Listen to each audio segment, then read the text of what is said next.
Cloudcast Media.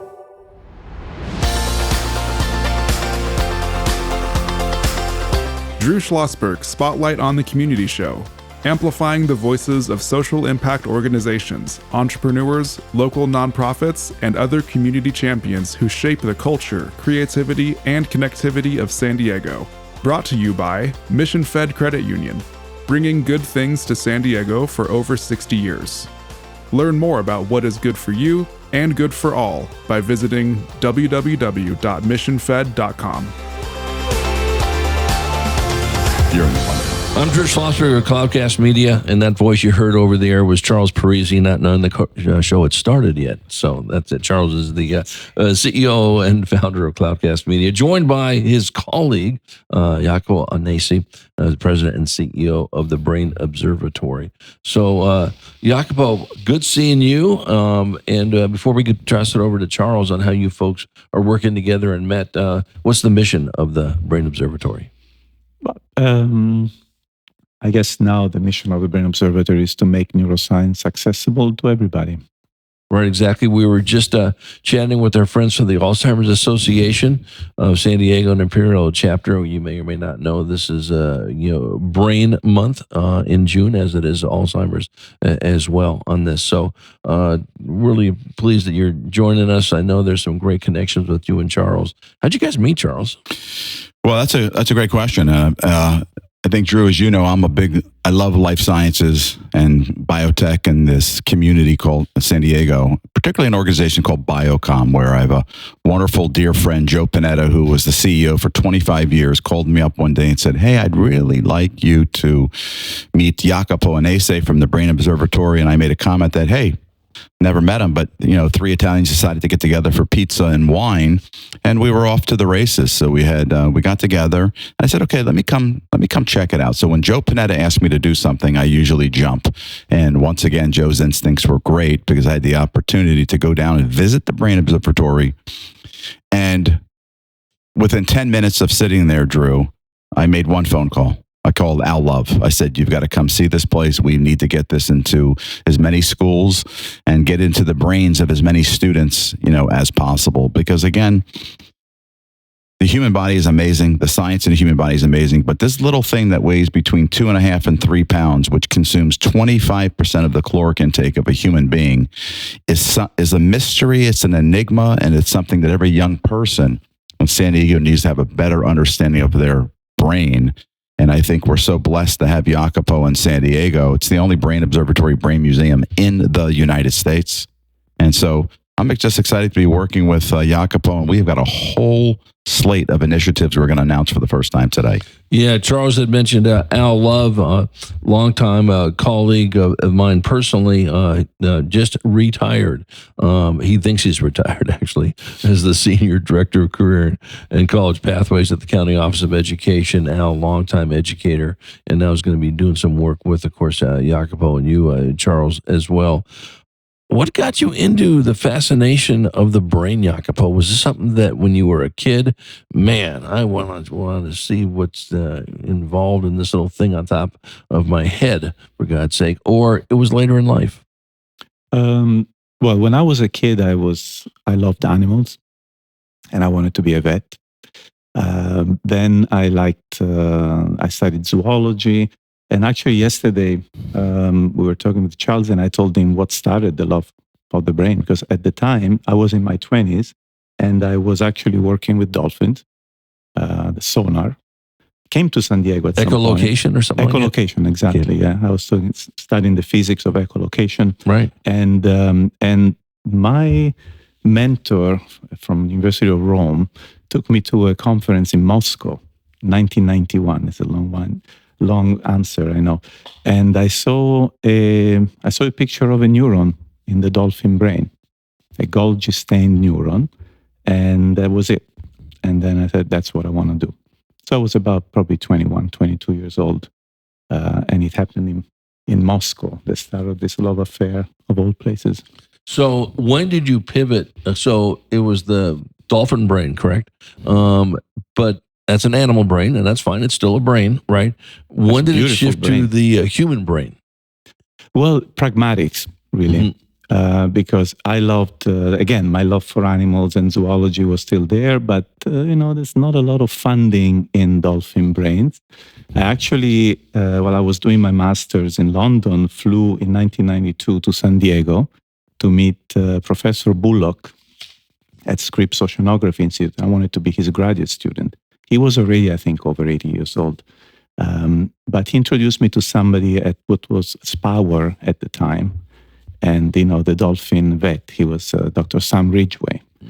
And then eventually, once I was hired at UCSD, I started collaborating with Dr. Ridgway on dolphin brains. But like the Beatles song, it was a long and winding road Right. to get back to that passion. I did a master's in neurology in London and then my PhD in cognitive science at Dartmouth.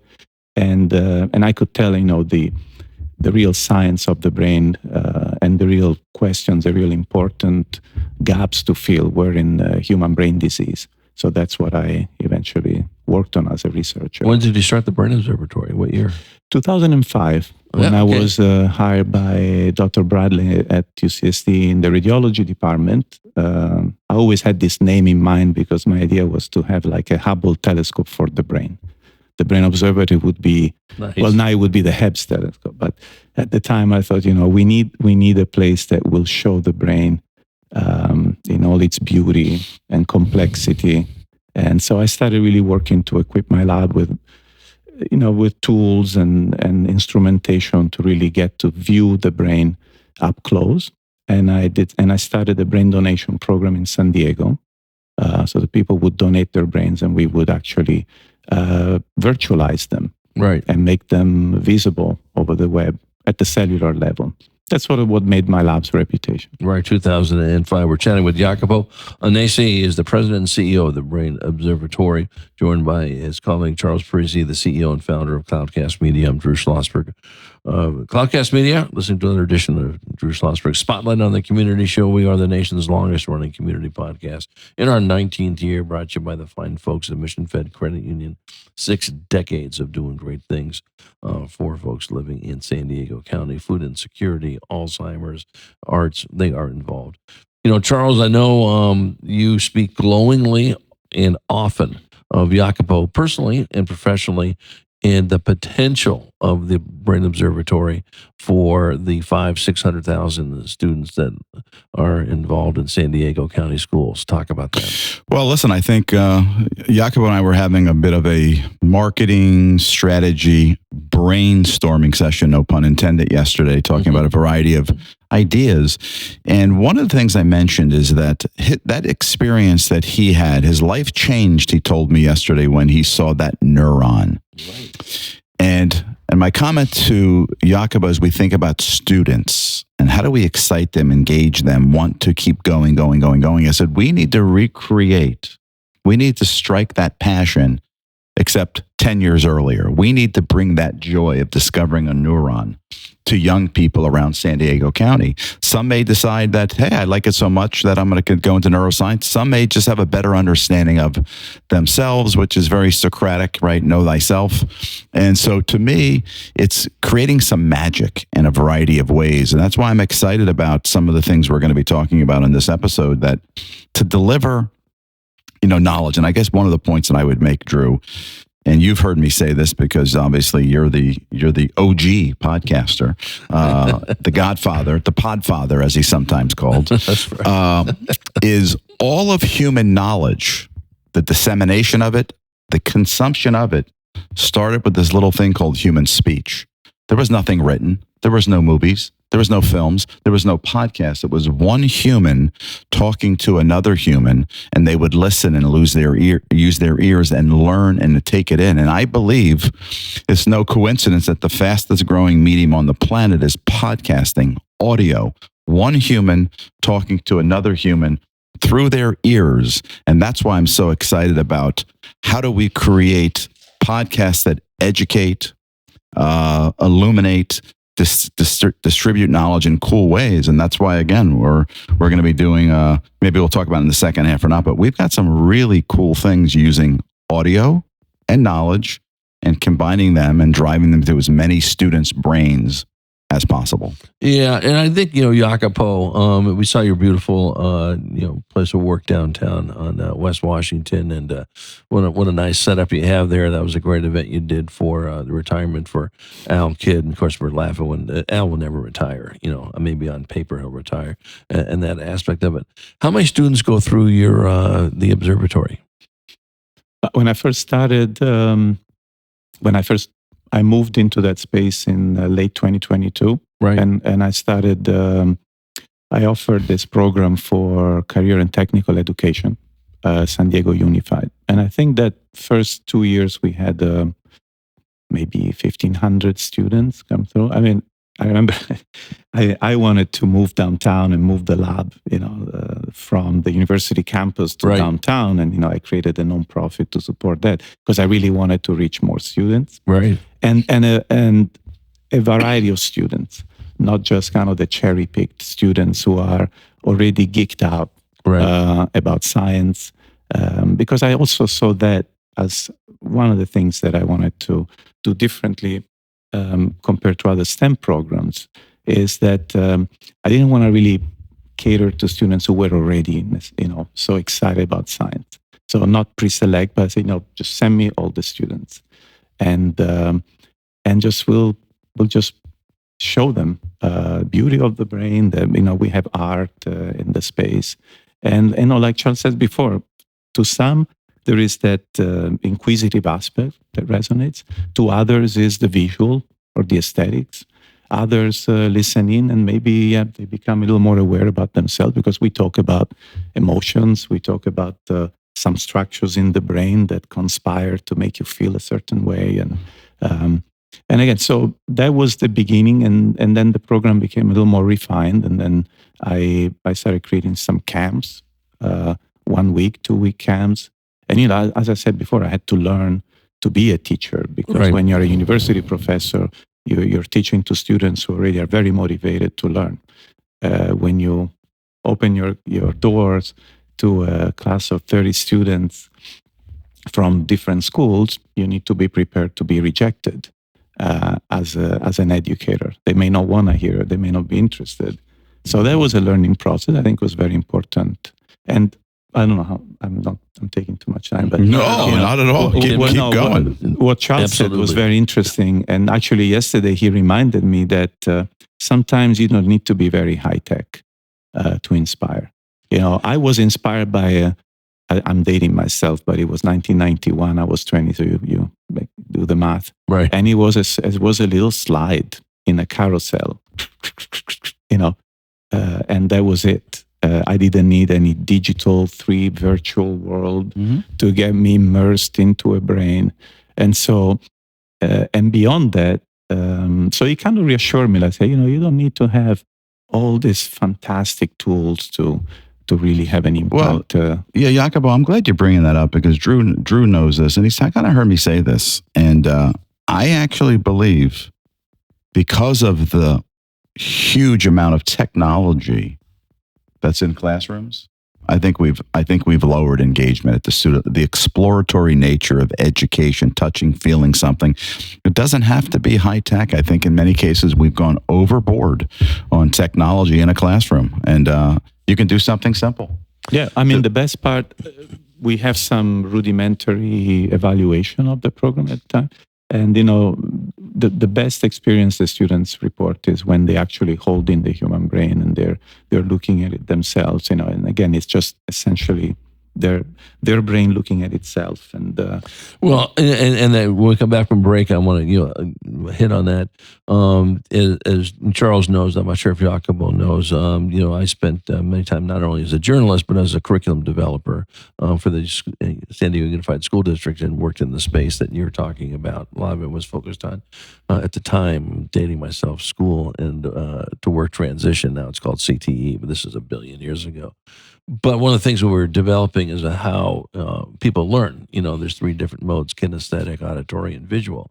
And you just hit the kinesthetic mode, that people want to touch something, whether it's a newspaper, whether it's a brain, whether it's a pick a topic in this aspect, whether it's a paintbrush, and that's it. When we come back from break, I want to talk a little bit more, Charles, about what the plans you and Jacopo have in mind, especially with our good friend Al Love on it. And Jacopo, as you may or may not remember, we always save time in the second half of the interview to chat about what our listeners can do to support your efforts. Could it be volunteering? Could it be bringing students in? Could it be donations? All of the above. When we return with Jacopo Annese, he is the president and CEO of the Brain Observatory, joined by his colleague, Charles Parisi, the CEO and founder of Cloudcast Media. I'm Drew Schlosberg, listening to another edition of Drew Schlosberg Spotlight on the Community Show, nation's longest running community podcast in our 19th year, brought to you by the fine folks of Mission Fed Credit Union. We will be right back. When you do your banking with Mission Fed, you get great rates on auto and home loans. That's good for you, but something good also happens for a lot of other people. We're not for profit, so we put money back into the community to help lots of great nonprofits to keep San Diego strong. So you're not just getting something good, you're doing something good. Come to Mission Fed. It's banking that's good for all. Brand amplification is the DNA of Cloudcast Media, and our code is the powerful blending of sound, voice, and storytelling to lift local brands and their communities. Whether it is our Brandcast, Schoolcast, or Causecast platforms, the unifying ethos is all about this community, the one you call home. If you dare to dream and want to explore the brand amplification of Cloudcast, a national leader in local podcasting and other Winfluence strategies, please visit us at cloudcast.us.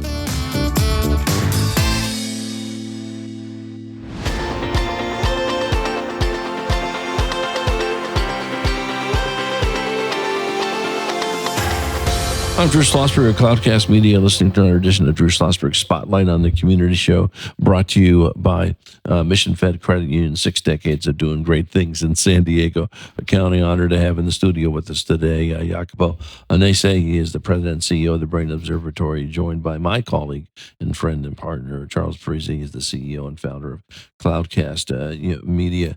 I think before we start talking about the plans you have, Charles and Jacopo, which is very exciting, it's just going to be on a rocket ship. Already is on a rocket ship. It's going to be going even faster. I'll start with you on this, Jacopo, and then Charles, think about it. It's a tough question for Charles because he could talk about this for 5 hours. But what story, Jacopo, makes you most proud of your organization and you personally, and what you've been doing since you founded it in 2005? Like a story of this makes me so happy about what we're doing. Does any story stand out? This is so cool. We had a school class come in here, or we introduced a Joe Blow, or we're doing great things. I think the things that made it's the. I'm a people's person, and that's one of the reasons why. And an animal person. And an animal. Yeah, I one day we'll talk about the Brain Zoo project that I want to do with the San Diego Zoo, but I haven't told them yet. So that's all right. They need to learn it on our. We're going to break news on our spotlight. Yeah, we always break news here. Exactly. I think for me the most gratifying part of that work was actually to get to meet directly the students, to have contact with the students. And in some cases, there was a real connection, and it is tiring to connect to students within those, say, 4 hours of the field trip. But I tend to focus on the ones that seem to need more connections than others. And there's been some stories, and one in particular, I think, when there is somebody who is already maybe beforehand, I'm warned, on quotes, by the teacher, this is going to be a problematic student. And so they warn me because they feel that they, I need to know, so I'm prepared. And then what I like in some cases that happen in the kind of the magic in those couple of hours or 4 hours is that these problematic students turned out to be not problematic at all. Very respectful, very, even engaged. A teacher told me that one student in particular, she was very worried about his behavior. And actually, he became, I could tell there was some kind of tension there. But, I asked him to be a model to demonstrate the brain autopsy. And it was like, then getting a fist bump from a student who was supposed to destroy things or be, disrespectful, and these hugs and there are some nice stories. You can't put a price tag on that, Charles. Yeah. Before we now get into some of the great things you and Jacopo have planned. This is not a fair question for you because there's so many of them. But is there one that stands out since you formed Cloudcast Media? Well, the answer is yes. And in fact, for those that are in studio right now, it's Brandon Joe and the Sophia Lees of the world. Yes. This company was literally built out of the idea of a student podcast that I did at a charter school. And we talk all the time about if adults will get out of the way, watch what students can do, watch what young people can do. And we don't spend a lot of time, with textbooks and sitting in classrooms and spending 6 months. As soon as we find a student that's interested in a curiosity ship, they're right in the cockpit, ready to fly the airplane. And we have Brandon Joe, who was a guest on our show. And now we have Sophia learning how to produce a show. And she's heading off to college and loves film and all those things. But we want to power up students. And I used to tell folks, high school is 720 days, and we don't have 6 months to study things. You got 720 days in a 4-year, 4 years of high school to make a difference. And so we don't have time to study things. We want to have a bias toward action, move the chains every day on powering up students and allow them to produce media. Yeah, there's no question. Charles, in our last 5 minutes of the show, what are some of the great things that you and Jacopo have planned? Well, I'll tell you, Jacopo, here's what I'm excited about. So a couple things. Audio. Podcasts, in my humble opinion, is the greatest treasure trove of accessible, mobile knowledge that humans have ever created. The key here is we're dealing with digitally native students with old analog teaching methodologies, a textbook or something else. One of the things that Jacopo and I are going to be working on is this thing we have called Podjucation. We're going to build a whole series of brain-related audio courses that are both a combination of podcasts plus listening guides, where Jacopo will be the expert, the guide to the galaxy of helping young people learn their brains. And then we create the listening guides. So we're going to be creating courses together. Then there's the opportunity to do what we call podumentaries, short form, 3 or 4 episodes, maybe on a particular brain issue, like an Alzheimer's, like perhaps mental health. So podumentaries, podcasts, Podjucation initiatives. And then, of course, we have got the big one for next year, NDCon, right?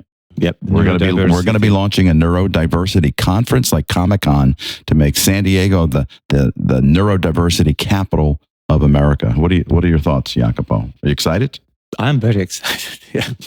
Well, I mean, I think the best lectures I've ever seen, in fact, heard, are the ones that didn't have slides. That you would just tell stories. That tell stories. Like Charles said, it all began with stories. Stories are the most powerful, method to make a connection. And again, in education, I think, especially university, the PowerPoint has become the guide of thought. And so people are guided by the images, and they comment the images. There is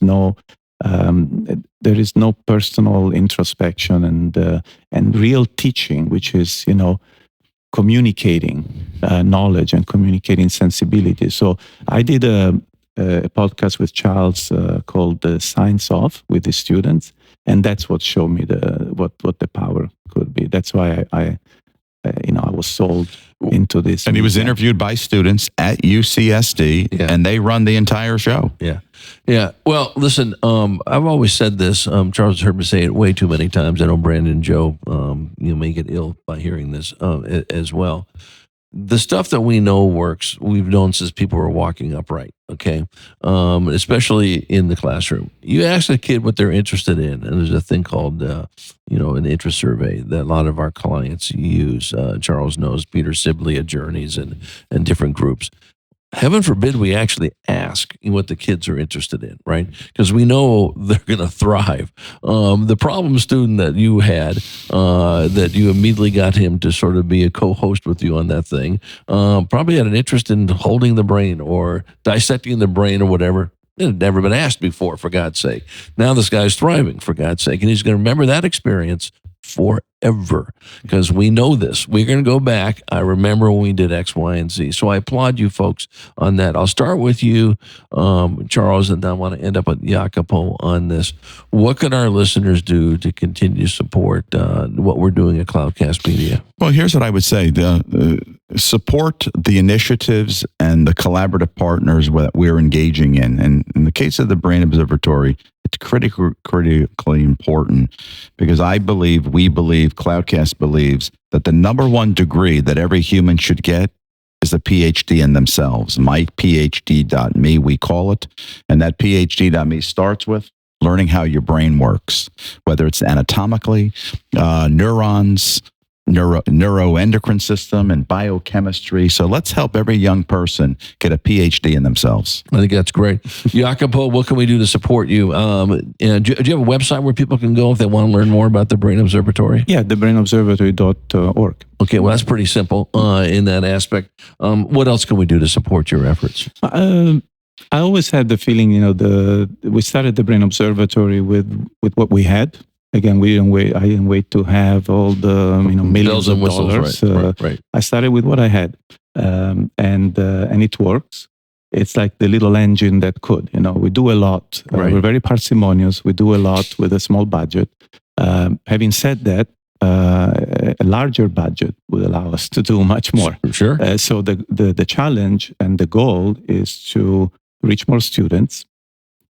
So as far as I'm concerned, to start hiring educators that I can train to connect with students the way that I did and I do, and research. And because the Brain Bank, the Human Brain Library, that's the name of the project, is very popular in San Diego. And that, requires funding as well. Yeah. So I think what Charles called mind share, and this is a wonderful opportunity today to have more people learn about this little known place called the Brain Observatory, the only brain museum in the world, on West Broadway downtown. Support. I wouldn't shy away from being helped in that respect, because we could do much more. Absolutely. And Drew, we're going to be circling back to you and your amazing team at Classroom of the Future Foundation, because one of the other initiatives that Jacopo wants to put in place is professional development for science educators in San Diego County to help them learn more about the brain so they can take it back to the classroom. So this would be a really good affiliation with the Classroom of the Future Foundation to build some professional development for teachers, and then takes place down at the Brain Observatory. Yeah, there's no question about it. We're going to look forward to getting engaged in that. Jacopo Annese, always good to see you. Thank you again for hosting that wonderful retirement for our good friend, Al Love. And Charles, I was loving you join it on the other side of the mic over here and share your thoughts, and wishing both the Cloudcast Media and the Brain Observatory nothing but just phenomenal success. You don't even have to wish it. It already is happening, and it will continue to happen. And Jacopo, think about, and Charles will help you with this, the next time you're on, maybe bring in a student or two that has benefited from the camps you've done. Consider that a done deal. I can think of many. Good. And we want to have all of them on the show, to be honest with you. I'm Drew Schlosberg. You've been listening to another edition of Drew Schlosberg Spotlight on the Community Show. We are the nation's longest running community podcast in our 19th year, brought to you by Mission Fed Credit Union.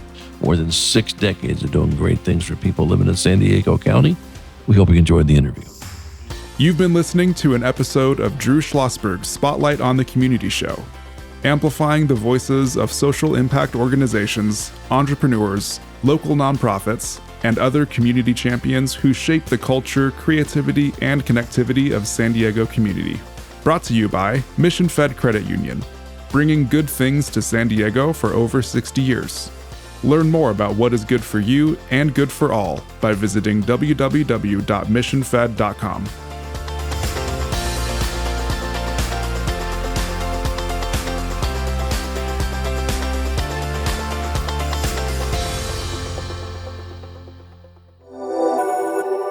Cloudcast Media.